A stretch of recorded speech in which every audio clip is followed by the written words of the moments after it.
What's going on, everyone? Welcome to another episode of 100 Yards Football Sports Talk Radio. I'll be your host and producer, Logan Landers, and join me here this afternoon to do a game preview, Week 11 of the NFL season. Hard to believe we're already there.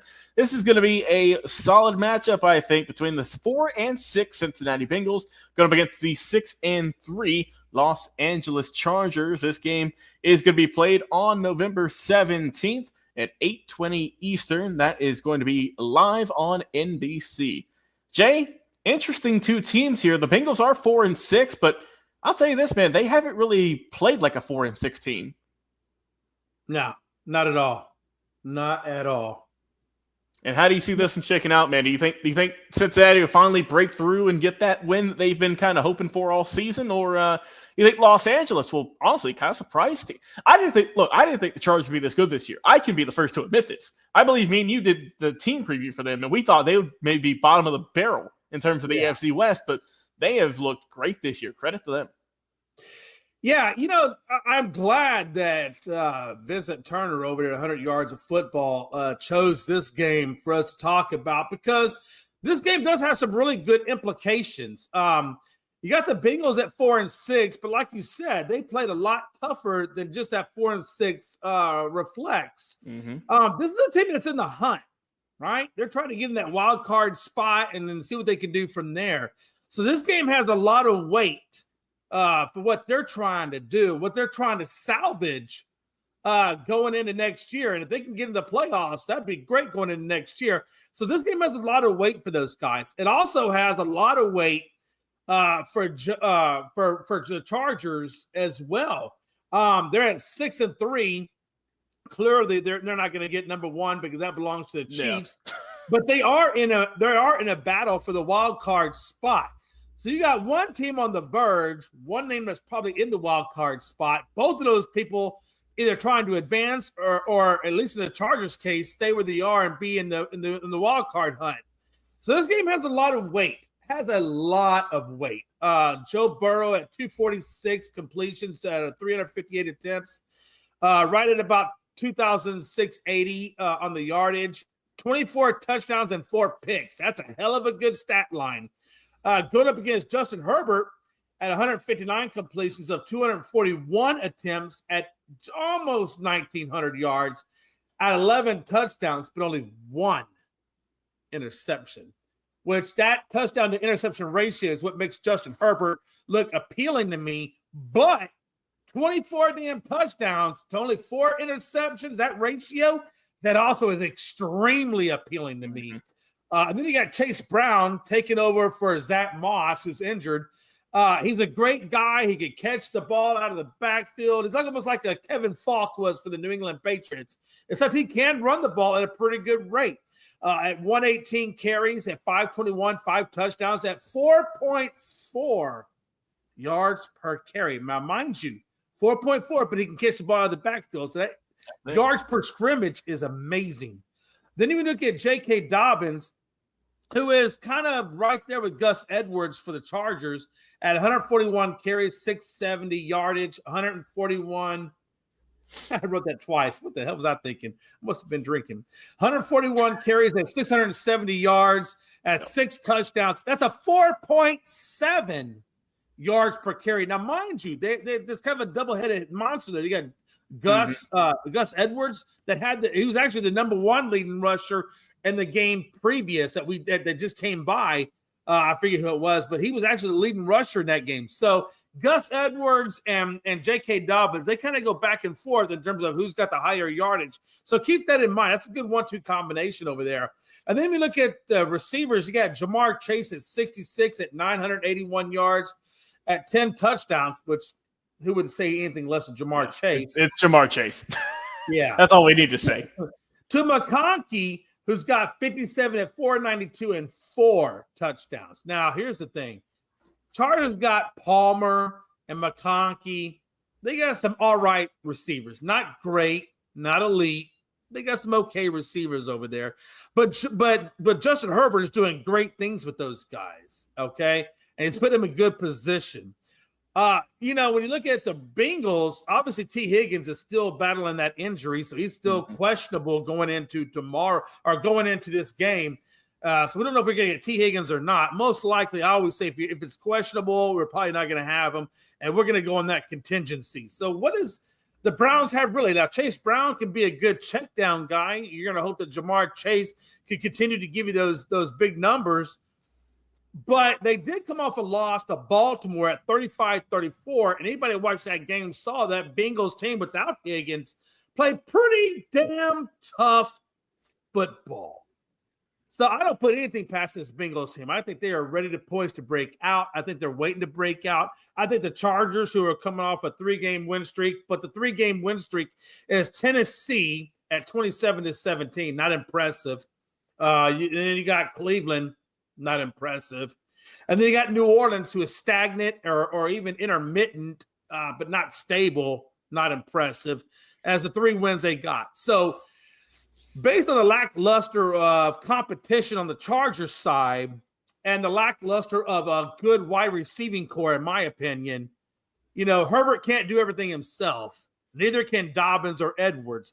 And for that reason, I'm going to give the win to the Bengals. I think it'll be a close game, but I'm going to give the win to the Eagles at 28-14 in favor of the Bengals. You mean Chargers, right? You said Eagles. No, I meant the Bengals. Okay. All right. You said Eagles. Did I say Eagles? You did. It's been a long day of filming. Must have been drinking. The Cincinnati. Okay, let's clarify. There we go. Let's do it. Cincinnati Bengals are going to take this game closely at 28-14. There we go. Okay. All right. When I look at this, you're good. When I look at this game, I mean, like I said, the Bengals are 4-6. They have not played like a 4-6 squad. Joe Burrow's look great. I mean, if this is a winning program, right? If this is a team with a winning record, I mean, you could look at some MVP potentially. But the fact they are 4-6, not getting a whole lot of love. Justin Herbert has kind of dipped a little bit in terms of what we're kind of used to. He's like 11 touchdowns, 1 INT. I'll take that. He's still doing great. Most importantly, though, Jay, the team's winning, and they're getting it done. Like I said, when you look at this ball club for Los Angeles, I want to look at Ladd McConkey, a guy who they just drafted, Jay, 2024 second-round draft pick out of UGA. He's your top receiver right now. He's 30th in the league in terms of yardage, with 492, and he's tied with 1,800 people for 4 touchdowns. He averages 13.3 yards per catch. Like I said, that's as a rookie. So as a rookie, doing solid. Your top receiver on this ball club, and you could say you're number one for sure. But still, like I said, there's a bunch of guys behind him, Palmer and Quentin Johnson, who are they're just kind of there. They're getting some good yardages. I mean, Johnson has 5 touchdowns on the season. But still not that true number one like you have in Cincinnati, like Jamar Chase, who is by far and away one of the best, not just probably the best receiver on his team, but one of the best, if not the best in football. Gonna get over 1,000 yards on the season after this game for sure. 10 touchdowns, Jay, averages 98 yards per game. I mean, you can't ask for much more production out of him. Chase Brown, the running back, has stepped in nicely. He's looked good. Like I said, he wasn't even the starter coming into the season. That was going to be Zach Moss. Moss got hurt. He's only played in 8 games this season, only had 74 carries. But Chase Brown has stepped in, played in 10 games so far, 118 carries for that young man, 520 yards on the season, 5 touchdowns. He gets 52 yards a game. But look, we know this is not a running team. This is not a running team at all. When you got Joe Burrow, like you said, he's thrown for over 2,600 yards, who's gotten 24 touchdowns, only 4 INTs on the year. Yeah, you're giving him the ball as much as you can. When you look at this team, though, for the O-lines, Joe Burrow has been sacked 23 times on the season. And when you compare that to the Los Angeles Chargers, Justin Herbert's been sacked 21 times. So not a big discrepancy there. Pretty much even. You can pretty much cancel those out, I would say, in terms of O-line play. Not a clear-cut winner when you look at that. But let's take a look at the defense, though, Jay. When you look at the Cincinnati team, they've got 17 sacks on the season. They also have 6 picks and 43 passes defended. So they are getting active in the secondary. Comparing that to LA, Jay, 31 sacks for this team. 31. That's crazy. 31 sacks compared to 17. And also, Jay, 11 of those 17 for Cincinnati come from Trey Hendrickson, who we know is an absolute stud. So, clear advantage here goes to the LA Chargers. Oh, I don't know if it's clear, Logan. I know you're saying clear. I don't think it's quite that. I'm not you saying even with I'm talking about D-line only. I'm talking about getting to the quarterback. Okay, if you want to go D-line, if that's what we're talking about, okay, I'll let you slide on that. I'm talking about getting pressure on the quarterback. That's what I'm talking about. Yeah, I'll give you that. I'm not saying overall. I'm not there. I ain't there yet. But when he's got a hosting company, I'll give you that one. Yeah. He's got Khalil Mack. Isn't Khalil Mack still with San Diego Chargers, or has he moved on? Khalil Mack is still with the Los Angeles Chargers. He is third on the team with 4.5 sacks. Bud Dupree has got 5, and Tuli Tupeloto, best of luck, 5.5 sacks for him. So they've got some monsters there, Jay, but they've also got 9 interceptions, which is 1 more. Or excuse me, 3 more. Cincinnati only has 6. And Jay, when you look at pass defended, the Bengals have 43. That's solid. But the Chargers got 49, so they got to beat just a little bit there. So when I look at this team, I'll give the offensive firepower. I'll give that to the Bengals. I can trust that a little bit more. But for the defense, you got to go with the Chargers. So it's a classic battle, Jay. A really good offense against a really good defense. And I mean, also, LA's got a really solid team on offense as well. It's not like they're slouches. And when you look at who they've gotten, who they've beaten, I mean, they're on a 3-game win streak. They're pretty hot right now. You scored 27 points, 26 points. That's consistent. I'll take that. And we look at the Bengals. Like I said, they're 4-6. They're 3-2 on the road this year, and they've had some tough matchups this year. When you look at who they faced and just the outcomes. I mean, they lost by 1 point to the Ravens, which, I mean, that's a close one. You beat the Raiders, as you should have, and then you got beat by the Eagles bad, 37-17. That's a tough one. But they've played close games beside the Eagles loss, Jay. Every game, pretty much, they've played has been a 1-possession loss. Look at let's go back to Week 1 when they lost to New England. Right, what an upset! You lost by 6 points. Then you lose to the Chiefs, lose by 1 point. You lose to the Commanders, you lose by 3 points. You lose to the Ravens, you lose by 3 points. The Eagles is the only outlier there. So, like we've said for many teams, whether it be college or the NFL, just one possession could have changed the outcome of this game.